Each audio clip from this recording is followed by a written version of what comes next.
शिवम हर रोज की तरह आज भी अपने कस्टमर्स को छोले कुलचे सर्व कर रहा था, लेकिन आज वो ये काम जल्दबाजी में कर रहा था। अरे भाई जल्दी करो ना, लेट। हाँ भाई, बस 2 मिनट। क्योंकि उसकी बीवी ऑटो में बैठे हुए गुस्से से घूरे जा रही थी।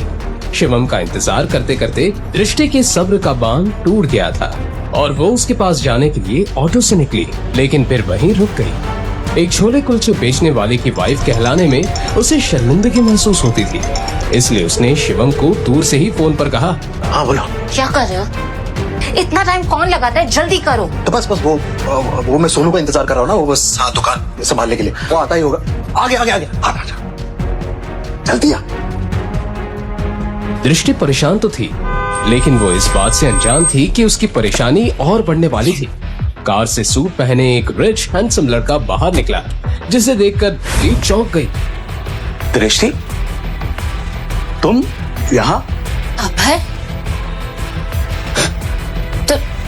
तुम यहाँ क्या कर रहे हो? चले।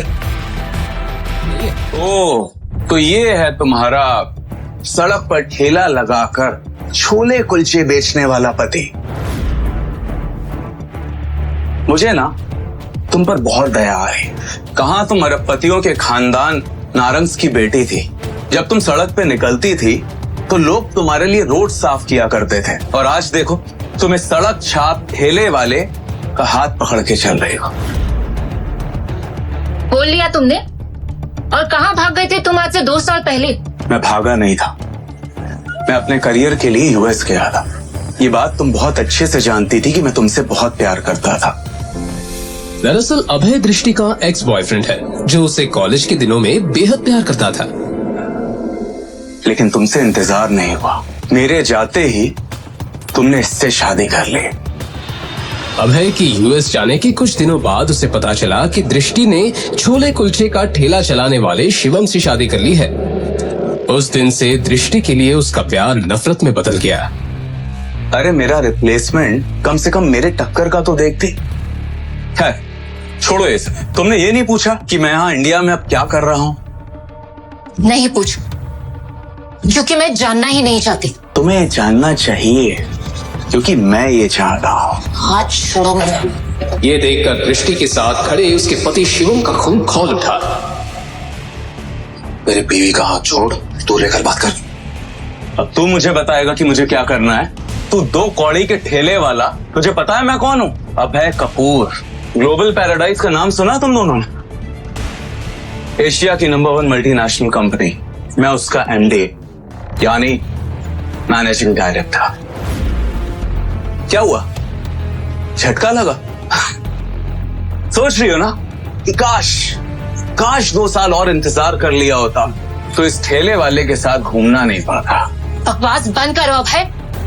तुम्हें पता भी है इन 2 सालों में मेरे साथ क्या हुआ है? Who cares? मुझे जानना भी नहीं है, और ये मगरमच्छ के आंसू टपकाने का कोई फायदा नहीं। अब ये ठेले वाला ही तुम्हारा पति है और यही तुम्हारी औकात है। जी भरकर दृष्टि को जलील करने के बाद अभय वहां से चला तो क्या, लेकिन उसने दृष्टि के दिल को चोटिल कर दिया था। दृष्टि को इमोशनल देखकर शिवम उसे संभालना चाहता था, लेकिन दृष्टि थी जो उसे करीब भी आने नहीं देती थी। पर आज शिवम के मन को एक बात खाए जा रही थी। दृष्टि, क्या तुम आज भी वैसे प्यार करती? आज तो तुमने पूछ लिया, मगर अगली बार अपनी औकात में रहकर मुझसे कोई सवाल पूछना। मैं तुम्हें सिर्फ और सिर्फ अपने दादाजी की वजह से झेल रही हूँ। अगर मेरे हाथ में होता ना तो 1 मिनट में तुम्हें अपनी जिंदगी से निकालकर बाहर फेंक देती। चुप हो जाओ, एक शब्द मत निकालना अपनी जुबान से। तुम्हारी वजह से मेरी ये हालत है कि मैं 1-1 रुपए के लिए तरस रही हूँ, वरना नारंग मेंशन में क्या क्या ऐशो आराम नहीं थे मेरे लिए। ये सुनकर शिवम चुप हो गया और उसने मन ही मन अपने आप से कहा, तुम फिक्र मत करो दृष्टि, जिस दिन मेरी असली सच्चाई सारी दुनिया के सामने आएगी उस दिन सबके पैरों तले जमीन खिसक जाएगी। तब मैं दुनिया के सारे ऐशो आराम तो क्या, सारे चांद तारे भी तुम्हारे कदमों में बिछा दूंगा। ये मेरा वादा है। शादी के 1 हफ्ते बाद भवानी नारंग की मृत्यु हो गई। पूरे परिवार को बड़ा झटका लगा। नारंग परिवार में शिवम को भवानी नारंग के सिवाय कोई पसंद नहीं करता था। वो चुपचाप खड़ा सब कुछ देख रहा था। भवानी नारंग के मरते ही घर में झगड़े शुरू हो गए और इसी के साथ दृष्टि के माता पिता को नारंग खानदान के बिजनेस और प्रॉपर्टी दोनों से बेदखल कर दिया गया। शिवम को बुरा तो लग रहा था, लेकिन वो कुछ कर नहीं पा रहा था। इस हादसे के बाद दृष्टि अपने पिता की छोटी सी फैक्ट्री चलाने लगी, पर शादी के 2 साल बीत जाने के बावजूद दृष्टि ने आज तक शिवम को अपना पति नहीं स्वीकारा था। वहीं अभय अपनी आलीशान डाइनिंग टेबल पर ब्रेकफास्ट कर रहा था। तभी अचानक उसका फोन बजा। उसने कॉल रिसीव किया और किसी से बात करते हुए गुस्से से चिल्ला उठा, What the hell? मेरे बैंक अकाउंट और कार्ड कैसे ब्लॉक हो सकते हैं? तुम्हें पता है आज मुझे कितनी इंपॉर्टेंट डील क्रैक करनी थी और कंपनी के एसेट्स के लिए मुझे इन्वेस्टमेंट करना था। तुम्हारे बेकार सिस्टम की वजह से ना सब खराब हो गया। नाउ यू टेल मी कि अब क्या किया जाए। सर, आपको हुई असुविधा के लिए हमें खेद है। हमें ये इश्यू रिजॉल्व करने की कोशिश करते हैं। मुझे कुछ भी नहीं सुनना है। कल तक अगर ये सब ठीक नहीं हुआ ना तो मुझसे बुरा कोई भी नहीं होगा। ये बोलकर अभय ने गुस्से में फोन काट दिया। यस यस मिस्टर प्रदीप, मैं बस पहुंच ही गई हूँ। हाँ, लिफ्ट के बाहर ही हूँ। यस यस, हाँ, I will see you. God,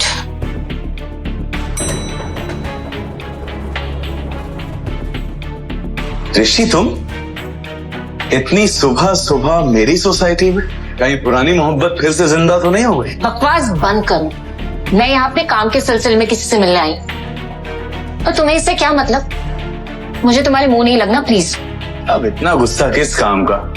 अब आई गई हो तो ऊपर चलो और खुद अपनी आंखों से देखो कि तुमने क्या खोया है। मुझे छोड़ के मुझे नहीं देखना। अरे चलो दृष्टि, मैं तुम्हें अपना आलीशान फ्लैट दिखाता हूँ। चलो चलो चलो। क्या? अरे नहीं देखना। मिस्टर अभय,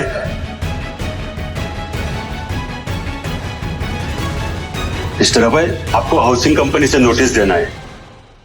नोटिस? यस।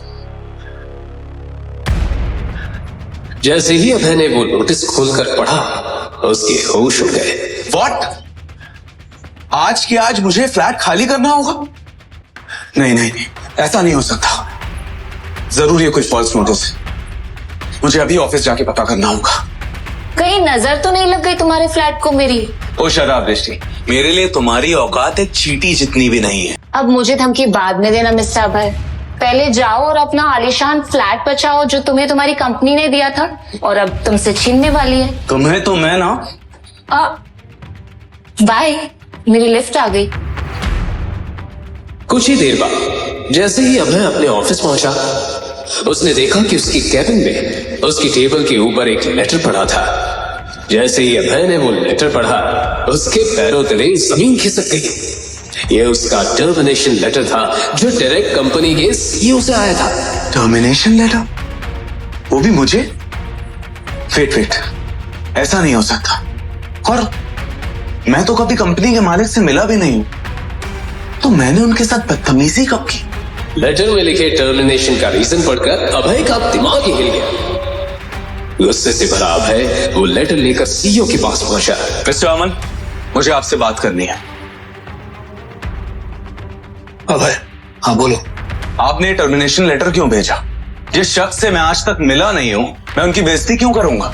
मिस्टर अभय, आप उस शख्स से मिल भी चुके हैं और आपने उनकी बेइज्जती भी की है। और अगर आपको ये बात झूठ लग रही है तो सर आज ऑफिस आए हैं, आप सामने उनके केबिन में जाकर उनसे मिल सकते हैं। ये बोलकर जैसे ही अभय कंपनी के ओनर के कैबिन में गया, सर, मैं आए? सर, मेरा नाम अभय है। मैं आपकी कंपनी का मैनेजिंग डायरेक्टर हूं। वो नहीं। शिवम को देखकर अभय के होश उड़ गए। शिवम, तू? तेरी हिम्मत कैसे ही ओनर के केबिन में घुसने की? और तू उनकी कुर्सी में बैठा है? भिखारी कहीं का। सिक्योरिटी आ ही जाएगी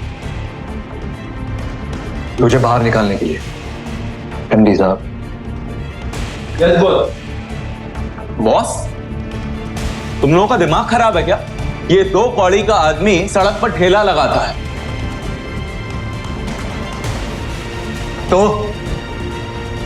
ठेला लगाता भी हूं और इस ऑफिस को चलाता भी हूं, और इन दोनों के लिए टैलेंट चाहिए जो तुझ में नहीं। सिक्योरिटी, इसे बाहर निकालो और आज के बाद ऑफिस के आसपास दिखाई नहीं देना चाहिए। ये get out. Sir sir sir sir sir please मुझे माफ कर दीजिए। सर प्लीज एक मिनट प्लीज। सर प्लीज मुझे माफ कर दीजिए, मुझसे बहुत बड़ी गलती हो गई, मुझे नहीं पता था आप कौन है सर। सर प्लीज मुझे माफ कर दीजिए, मैं आपके पैर पड़ता हूं सर। सर प्लीज मुझे माफ कर दीजिए।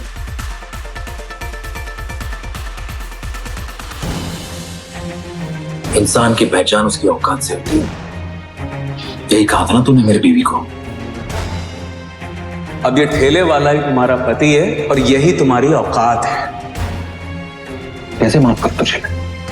एक काम कर, उठ और फौरन मेरी बीवी से जाके माफी मांग, उसके पैरों में गिर। ठीक है सर, मैं उनसे माफी मांग लेता हूं। और सुन, अगर आज के बाद मेरी बीवी के आसपास भी नजर आए तो तेरा ऐसा हाल करूंगा कि तेरे आने वाले 7 पुश्ते भी तेरी शक्ल पहचान नहीं पाएंगे, समझा?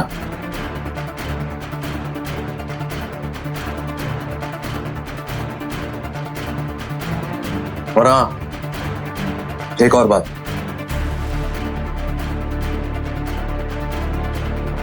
जॉब चाहिए तो अपना मुंह बंद रखना। जो कुछ भी हुआ यहां, जो कुछ भी तूने सुना या देखा, ये बात मेरी बीवी तक नहीं पहुंचनी चाहिए, कभी भी नहीं। क्यों शिवम दृष्टि से छुपा रहा था अपना इतना बड़ा सच? लेकिन अभय ही अकेला नहीं था जिसे शिवम ने इस कदर सबक सिखाया था। आज से 2 साल पहले इससे भी ज्यादा खतरनाक और दिल दहला देने वाला सबक शिवम ने दृष्टि के कॉलेज के उस सन की दीवाने ऋषभ सिंघानिया को सिखाया था, जो दृष्टि के लिए अपनी एक तरफा मोहब्बत में पागल हो चुका था। ऋषभ दिल्ली का मशहूर बिजनेसमैन सिंघानिया इंडस्ट्रीज के मालिक का बेटा था, इसलिए कॉलेज में सब उससे डरते थे। ऋषभ सिंघानिया अमीर बाप की बिगड़ैल औलाद था, जो कई बार जेल जा चुका था, लेकिन फिर भी वो अपनी हरकतों से बाज नहीं आया था, क्योंकि पैसे और पावर के बलबूते पर वो हर बार आसानी से बाहर आ जाता था। एक दिन दृष्टि अपने दोस्त के साथ कैंटीन में पहुंची ही थी कि तभी अचानक। क्या बदतमीजी है, पागल हो गए हो क्या? पागल? वैसे ये बताओ, कल रात को मेरे मैसेज का रिप्लाई क्यों नहीं किया? हाँ? तुम्हें पता है ना? तुम्हें समझ में नहीं आता, मैं तुमसे प्यार नहीं करती हूँ, मैं सिर्फ और सिर्फ अभय से प्यार करती हूँ। ओह माय गॉड, लगता है तुम्हें पता नहीं है। तुम्हारा वो बेवफा आशिक तुम्हें छोड़ के कल रात को यूएस जा चुका है। What? दिमाग खराब हो गया क्या तुम्हारा? अभय मुझे छोड़कर कहीं नहीं जा सकता, समझे? मैंने उसे मना कर दिया था वहां जाने से। दृष्टि ने देखा कि अभय ने उसे मैसेज किया था कि वो यूएस जा रहा है, जो दृष्टि ने पढ़ा नहीं था। दृष्टि को अपनी आंखों पर यकीन नहीं हुआ कि अभय उसे बिना मिले कैसे जा सकता है, और उसने अभय को फोन लगाया।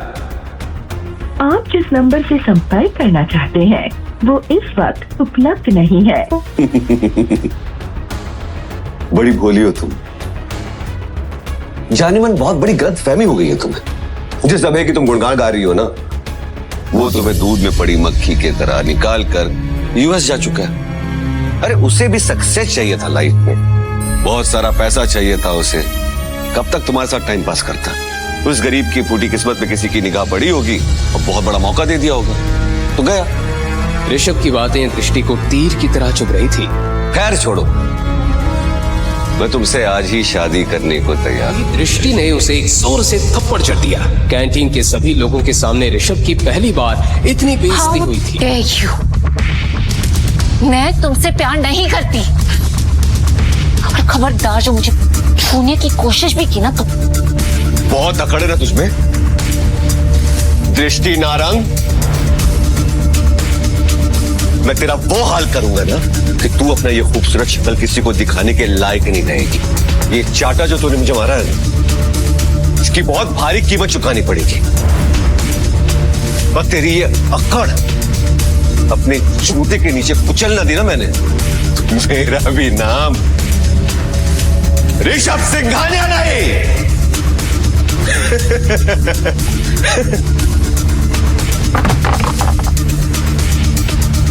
कैंटीन में सन्नाटा फैल गया था, क्योंकि वहां मौजूद हर शख्स ये जानता था कि ऋषभ अब शांत बैठने वाला नहीं था।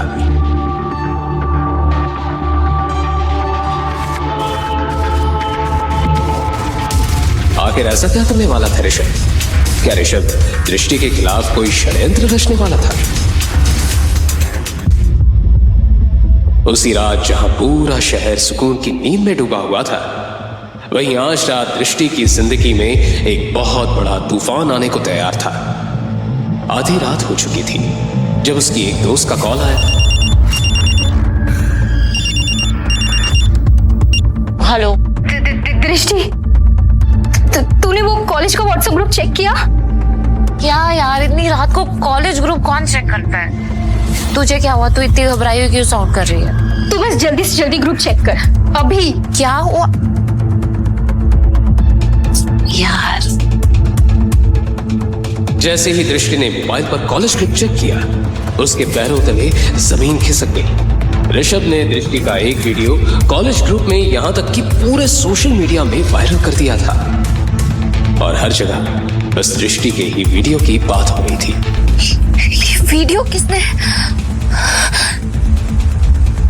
ऋषभ। इससे पहले कि दृष्टि ऋषभ को कॉल करती, उसे जोर से चिल्लाने की आवाज आई। दृष्टि, वाह, दृष्टि, क्या है? ब्रेकिंग न्यूज, दिल्ली की फेमस नारंग की बेटी का एक वीडियो इंटरनेट पर जमकर वायरल हो रहा है। जी हाँ, लोग इसे देखकर हैरान हैं और लगातार इस वीडियो को शेयर भी कर रहे हैं। आखिर क्या करेगी नारंग फैमिली इसके बाद? जानने के लिए हमारे साथ बने रहिए और देखते रहिए लेटेस्ट न्यूज। किसने किया? अरे बोलना, किसने किया? किसी को मुंह दिखाने के लायक नहीं रही। कौन है? जब ने किया है, उसने बदला लिया है मुझसे उस थप्पड़ का। ऋषभ अपने पार्टनर में बैठे हुए दृष्टि का वो वीडियो बार बार देखकर हंसे जा रहा था कि तभी दृष्टि का उसे कॉल आया।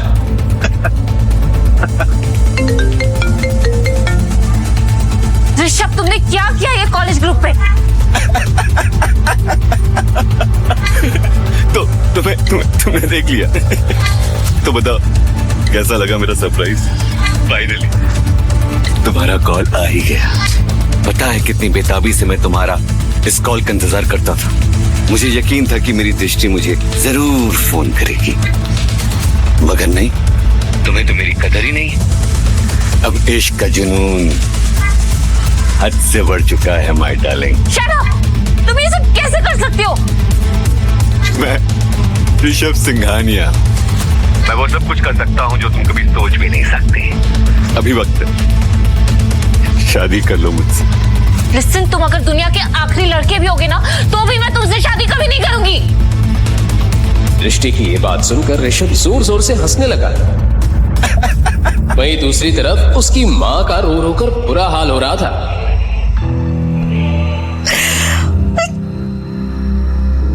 किसी को मुंह दिखाने के लायक नहीं रहे हम लोग। 30 सालों की इज्जत सब मिट्टी में मिल गई। क्या करेंगे? कल तक तो पूरा शहर देख लेगा ये वीडियो। कैसे संभालेंगे? जिस बात का दृष्टि की मां को डर था वही हुआ। अगली सुबह फोन की घंटियों से नारंग परिवार की शुरुआत हुई। देखिए, आप पहले मेरी बात सुन लीजिए। शर्मा जी यकीन मानिए, फेक वीडियो। ऐसा कुछ नहीं है मिसेस वर्मा, ऐसा कुछ नहीं है। Hello Mrs Verma. दृष्टि को लगने लगा था कि उसने पूरे परिवार की इज्जत मिट्टी में मिला दी थी। पूरे दिल्ली में नारंग परिवार की थू-थू होना शुरू हो गई थी। कौन करेगा इससे शादी? अब मुझे बहुत टेंशन हो रही है। सब हम पर थूक रहे हैं। कैसे होगी इसकी शादी? एक लड़का है, हाँ, एक लड़का है जो अभी भी दृष्टि से शादी करना चाहता है। दृष्टि के दादाजी भवानी नारंग की ये बात सुनकर सब चौंक गए। शिवम, वो लड़का जैसे ही अंदर आया, सब उसे घूर घूर कर देखने लगे। दिखने में बिल्कुल साधारण से उस लड़के ने ढंग के कपड़े भी नहीं पहने थे। उसको देखकर कोई भी अंदाजा लगा सकता था कि वो एक गरीब लड़का है। ये शिवम है, दृष्टि से शादी करने के लिए तैयार है। लेकिन पिताजी, ये लड़का है कौन? क्या करता है? किस खानदान से है ये? तुम्हारी बेटी के साथ जो कुछ भी हुआ उसके बाद भी इस लड़के से इसके खानदान के बारे में पूछ रही हो? शिवम अनाथ है और छोले कुलचे बेचता है। हाँ, गरीब जरूर है लेकिन मेहनती और ईमानदार लड़का है। मुझे सिर्फ उम्मीद ही नहीं, पूरा भरोसा है कि जिंदगी भर दृष्टि को खुश रखेगा। भवानी नारंग की बात सुनकर वहां पर मौजूद हर एक शख्स के चेहरे पर पारा बच गया। किसी को यकीन नहीं हो रहा था कि भवानी नारंग अपनी लाडली पोती की शादी एक साधारण से गरीब छोले कुलचे बेचने वाले लड़के से करवा रहे हैं। मगर बदले में किसी की सवाल करने की हिम्मत नहीं हुई, क्योंकि फिलहाल जो हालात थे उसमें दृष्टि की शादी होनी सचमुच मुश्किल थी। लेकिन दादू मैं एक ठेला लगाने वाले से कैसे शादी कर सकती हूँ? माँ प्लीज आप एक बार मुझे ऋषभ से बात करने दीजिए। आई प्रॉमिस मैं सब ठीक कर दूंगी। क्यों ठीक कर दोगी तुम? कॉल किया था ना तुमने उसे? कुछ हुआ?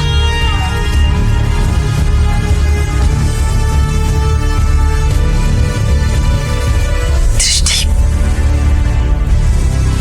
अब इस लड़के से शादी करने के अलावा तुम्हारे पास और कोई दूसरा ऑप्शन नहीं है। इन्हीं मजबूरियों के बीच नारंग परिवार ने अपनी बेटी की शादी आखिर एक गरीब लड़के से करा दी और दृष्टि को ना चाहते हुए भी शिवम को अपना पति बनाना पड़ा। वहीं शादी की रात जब दृष्टि अपने कमरे में थी तभी शिवम अचानक कमरे में आया और उसने देखा कि दृष्टि बहुत परेशान थी। क्या हुआ दृष्टि, तुम परेशान लग रही हो?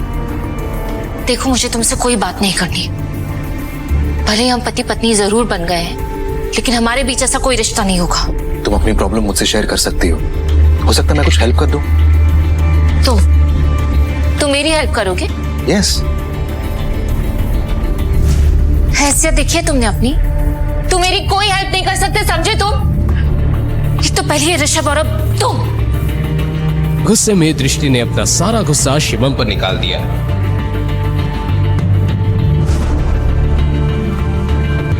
शिवम ने फोन उठाकर देखा तो वो हैरान हो गया, क्योंकि पूरे इंटरनेट में अभी भी दृष्टि का वो वीडियो वायरल हो रहा था। फिर उसके बाद जो हुआ वो कोई सोच भी नहीं सकता।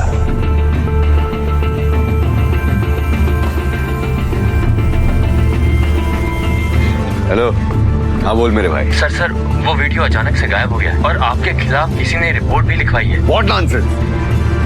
मेरे खिलाफ रिपोर्ट लिखवाने की हिम्मत किसकी हुई? जो भी है बहुत खतरनाक है। उसने आपके सारे अकाउंट्स को ब्लैकलिस्ट करवा दिया है। उस आदमी की बात सुनकर ऋषभ के पसीने छूट गए। उसने तुरंत अपने पापा को कॉल लगाया तो उसे पता चला कि वो लोग बर्बाद हो चुके हैं। डैड, हमारे बैंक अकाउंट सीज हो चुके हैं। हमारी इंडस्ट्रीज पर ताला लग चुका है और मेरे सर पर 1000 करोड़ का कर्जा है। हम बर्बाद हो चुके हैं ऋषभ। तो डैड, किसने किया ये सब? ये सब के पीछे कौन है? लेकिन उसके बाद जब ऋषभ को ये पता चला कि ये सब किसने किया है तो वो सुनकर ऋषभ के पैरों तले जमीन खिसक गई।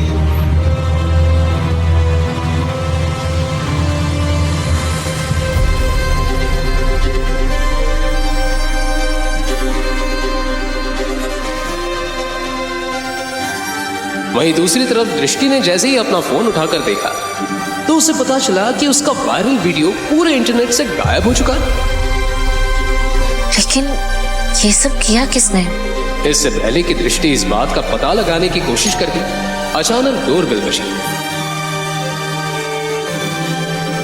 उसने दरवाजा खोलकर देखा तो सामने ऋषभ खड़ा था। ऋषभ, तुम यहाँ क्या कर रहे हो? देखो, अब और तमाशा क्रिएट करने की कोई जरूरत नहीं है। तुम पहले ही मेरी जिंदगी में तमाशा क्रिएट कर चुके हो और अगर यहाँ किसी ने तुम्हें देख लिया ना तो प्लीज। आई एम सॉरी दृष्टि, आई एम सॉरी। मुझे नहीं पता था कि वो लड़का इतना पावरफुल है। मैं तुम्हारे सामने हाथ जोड़ के माफी मांगता हूँ। प्लीज मुझे माफ कर दो। तुम क्या बोल रहे हो? मुझे कुछ समझ में नहीं आ रहा। तुम्हारा वाला वीडियो ना इंटरनेट से हट गया, लेकिन साथ ही साथ मैं भी बर्बाद हो गई। मेरी पूरी की पूरी फैमिली सड़क पे आ गई है। ये जिसने भी किया ना ये सब, वो तुम्हारे घर में। हमारे घर में? हमारे घर में ऐसा कौन हो सकता है? देखो, अब तुम कोई नया ड्रामा क्रिएट करने की कोशिश मत करो। मैं कोई ड्रामा नहीं कर रहा हूं, मैं सच कह रहा हूं। और ये सब कुछ करने वाला कोई और नहीं, तुम्हारा पति है। उसने रातों रात तुम्हारा वीडियो इंटरनेट से गायब करवा दिया और मुझे बर्बाद कर दी। ये सुनकर दृष्टि की आंखें फटी की फटी रह गई। उसे यकीन नहीं आ रहा था कि एक मामूली सा दिखने वाला लड़का इतना सब कुछ कैसे कर सकता है। इसलिए वो गुस्से में ऋषभ से बोली, ये क्या बकवास कर रहे हो तुम? शिवम ये सब कैसे कर सकता है? मैं सच कह रहा हूं, मेरा यकीन मानो, ये सब कुछ उसी ने किया। वो कोई मामूली गरीब इंसान नहीं है, वो बहुत पावरफुल इंसान है। पर अगर तुम यकीन नहीं आ रहा ना, तो खुद पूछो अपने पति से। तभी अचानक शिवम भी वहां आ गया। शिवम ने दृष्टि और ऋषभ की सारी बातें सुन ली थी। दृष्टि ने शिवम से पूछा, शिवम, ये ऋषभ क्या बकवास कर रहा है? तुम ये सब कैसे कर सकते हो?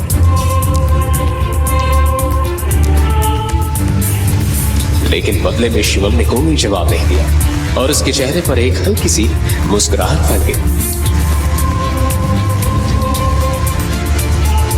बोलो, क्या दृष्टि अपने पति शिवम का ये राज कभी जान पाएगी? आखिर क्यों वो इतना पावरफुल आदमी होते हुए भी बेच रहा था सड़कों पर छोले कुलचे? अभी तक आपने जो भी सुना वो तो सिर्फ ट्रेलर है। शिवम का असली राज तो कुछ और है, जिसके लिए उसने दृष्टि से शादी की थी। और इसके बाद जो हुआ उसे सुनकर आपके रोंगटे खड़े हो जाएंगे। तो अगर आपको भी जानना है इस कहानी का हैरत अंगेज सच, आगे की कहानी जानने के लिए देखिए अगला एपिसोड सिर्फ पॉकेट एफएम के यूट्यूब चैनल पर। और शिवम द हिडन वॉरियर के सारे एपिसोड्स को सुनने के लिए डिस्क्रिप्शन में दी लिंक से डाउनलोड करें पॉकेट एफएम ऐप।